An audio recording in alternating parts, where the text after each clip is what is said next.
Au Salon du Livre, on sait que ce sont des moments de rencontre. On avait Slobodan Despot tout à l'heure. Maintenant, on a George Pop. Ils ont un point commun qui est un peu l'univers balkanique. Et instinctivement, vous avez envie de lire un texte, histoire de réagir. Et on fait un petit essai. Je vous cède la parole et bienvenue sur ce plateau, George Pop. Merci à vous. Bon, oui, c'est vrai que Slobodan est relativement proche, en tout cas professionnellement, mais aussi, je pense, d'un point de vue de l'amitié d'Oscar Freisinger. Et dans le livre que j'ai écrit, Les Français ne sont pas suisses, qui, faut-il le rappeler, est une satire quand même. Et donc, un certain style se prête à la satire. Eh bien, j'ai un petit passage qui est consacré à Freisinger. Allez, vous pouvez le lire pour nous. Découvrir en primeur à Slobodan. Allez, alors, les minutes sont comptées. En gros plan pour voir ses réactions. On y va.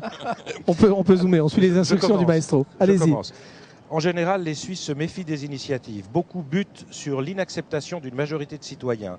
Mais il arrive des fois que l'une d'entre elles soit ratifiée par le peuple souverain qui, selon la Constitution fédérale, jouit de l'autorité politique suprême. Une de celles qui a fait le plus gros tintamarre planétaire ces dernières années était intitulée « Initiative populaire contre la construction de minarets ». Même les sondeurs et les apologistes de ce libellé ne s'attendaient pas à une approbature populaire.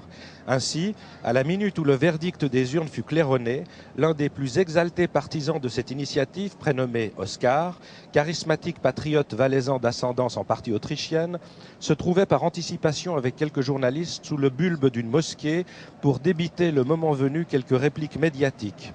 Intrépide admirateur des bannières du pangermanisme impérial, réputé pour la choupette discrète de son catogan de mirliflore, ses mimi madrigaux chevaleresques et ses enragés haut le cœur anti-européens, il fut de son propre aveu pétrifié en apprenant son triomphe et faillit se vider dans son Bermuda de frousses que les morts et les sarrasins qui l'assiégeaient, tout autant statufiés que lui par l'issue du scrutin, ne le dépècent sur pied et ne le hachurent à l'âle.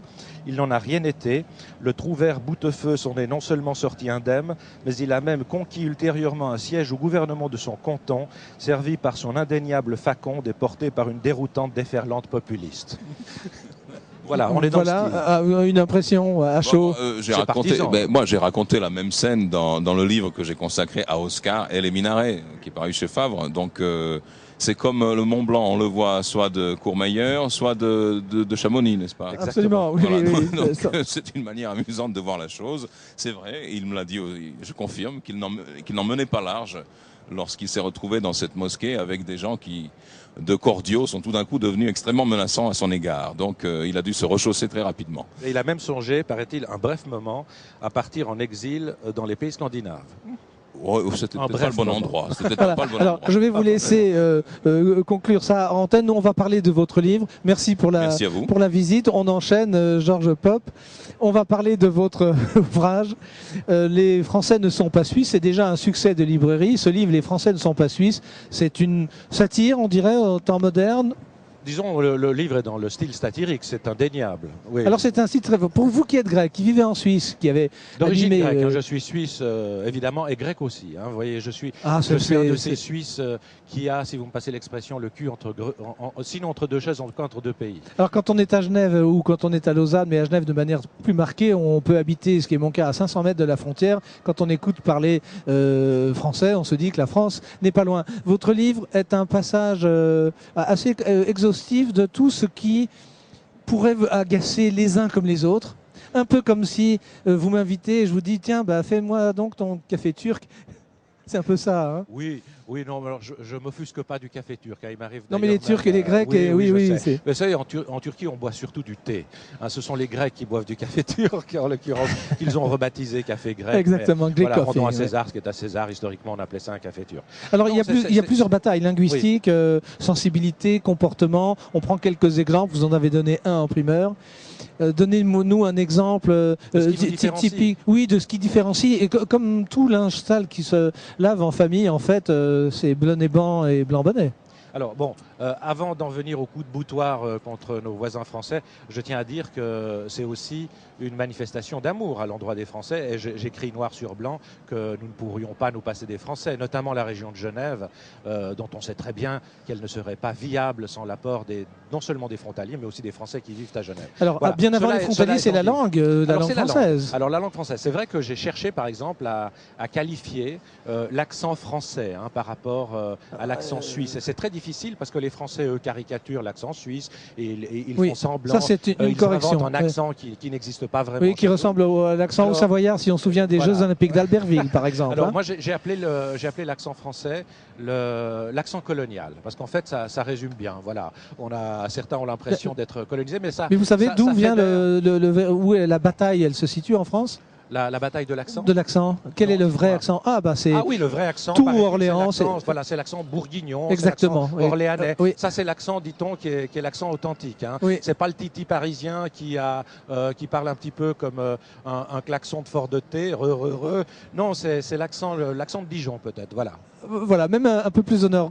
Quel autre les crispations de voisinage Alors les crispations de voisinage, bon, là on enfonce des portes ouvertes. On sait que la fiscalité actuellement est quelque chose qui oppose les deux pays, de manière d'ailleurs un tout petit peu